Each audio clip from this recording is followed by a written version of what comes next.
بسم اللہ الرحمن الرحیم۔ جب قافلہ اسلام پر مکہ المکرمہ کے اندر تکلیفوں اور آزمائشوں کا زمانہ شروع ہوا، وہ تکلیفیں اور آزمائشیں اتنی زیادہ بڑھ گئیں، ان کافروں اور مشرکوں کی دیدہ دلیری اتنی آگے آ گئی کہ ان لوگوں نے صحابہ اکرام پر ظلم و ستم اس انداز سے کیا کہ اللہ تعالیٰ نے یہ حکم دے دیا کہ آپ مکہ المکرمہ کو چھوڑ دیں، یہاں سے ہجرت کر کے آپ مدینہ المنورہ کے اندر چلے جائیں۔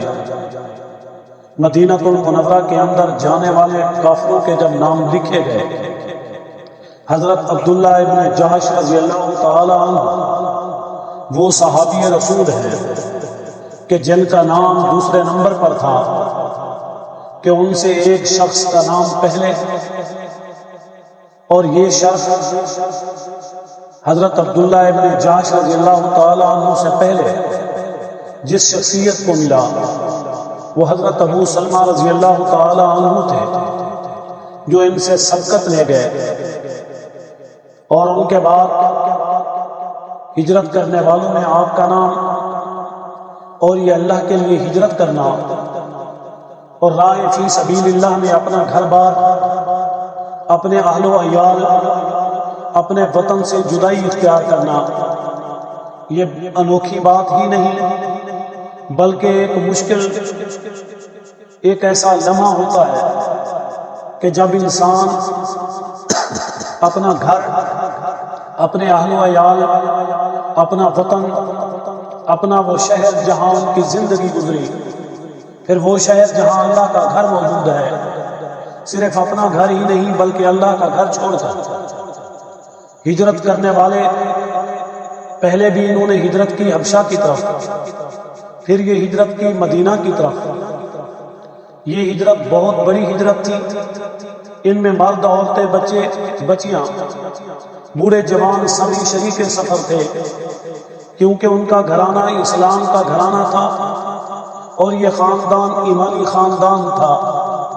جب یہ لوگ مکہ المکرمہ چھوڑ کر چلے گئے، ان کے مکانات رنج و غم کا منظر پیش کرنے لگے، ان پر اداسی پھیل گئی، زندگی کی رونق اور چہل پہل کے آثار وہاں سے مٹ گئے۔ ایسے لگتا تھا جیسے پہلے یہاں کوئی آباد ہی نہیں تھا، یہاں کوئی رہتا ہی نہیں تھا، اس ویرانی کا عالم تھا جیسا کہ ان گھروں کے اندر رات کا بسیرا ہو۔ جب حضرت عبداللہ ابن جہش اور ان کے اہل خانہ ہجرت کیے ہوئے ابھی تھوڑا ہی وقت گزرا تھا کہ یہ لوگ مکہ المکرمہ چھوڑ کر جا چکے تھے، اور یہاں کے لوگ جو رہنے والے تھے وہ اس بات کا اندازہ کرنے کے لیے گئے کہ دیکھا جائے کہ جو لوگ چلے گئے ان کے گھروں کی حالت کیا ہے۔ تو ایک دن اسی انداز سے ابو جہل، عتبہ ابن ربیعہ، یہ ابن جہش کے مکانات کی طرف گئے۔ وہاں ہوائیں چل رہی تھی، گرد و غبار اڑ رہی تھی، ان کے دروازے ایک دوسرے سے لگ رہے تھے، آوازیں آ رہی تھی، اور ایک ڈرونی آوازیں،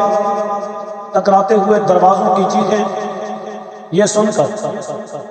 ابن جہش کے یہ مکانات ویران دیکھ کر اپنے رہنے والوں کی جدائی پر غم زدہ تھے۔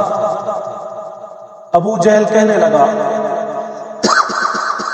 یہ کیسے لوگ تھے کہ ان کے صدمے میں آج ان کے مکانات بھی چیخ اور چلا رہے ہیں؟ یہ کیسے لوگ تھے جنہیں اپنے گھروں کی کوئی پرواہ نہیں؟ ابو جہل نے وہاں کھڑے ہو کر اعلان کیا کہ عبداللہ ابن جہش کا گھر اب میرا گھر ہوگا۔ اس گھر پر اس نے قبضہ کر لیا، یہاں اپنے آنا جانا، رہنا، اٹھنا، بیٹھنا، ہر ایک انداز سے اس نے اپنی ملکیت بنا لی۔ جب اس بات کا حضرت عبداللہ ابن جہش کو معلوم ہوا، وہ بہت زیادہ رنج اور غم کے اندر چلے گئے۔ انہیں ایک دلی طور پر صدمہ ہوا کہ میرے گھر پہ اسلام کا دشمن ابو جہل قابض ہے۔ جب اس بات کا حضور علیہ الصلوۃ والسلام کو علم ہوا تو آپ نے حضرت عبداللہ ابن جحش کو بلایا اور فرمایا کہ آپ غم زدہ اور رنجیدہ نہ ہوں، آپ اس بات پر افسوس زدہ نہ ہوں، بلکہ خوشی منائیں کہ اللہ نے آپ کو ان گھروں کے بدلے میں جنت میں گھر عطا کریں گے۔ حضرت عبداللہ ابن جحش نے جب یہ سنا مسکرانے لگے اور خوش ہوئے۔ آپ علیہ الصلوۃ والسلام نے فرمایا کہ اللہ تعالیٰ ہجرت کے سبب جو آپ نے اللہ کے دین کے لیے، اللہ کی رضا کے لیے کی، اللہ تعالیٰ آپ کو جنت کے اندر محلات عطا کریں گے، باغات عطا کریں گے،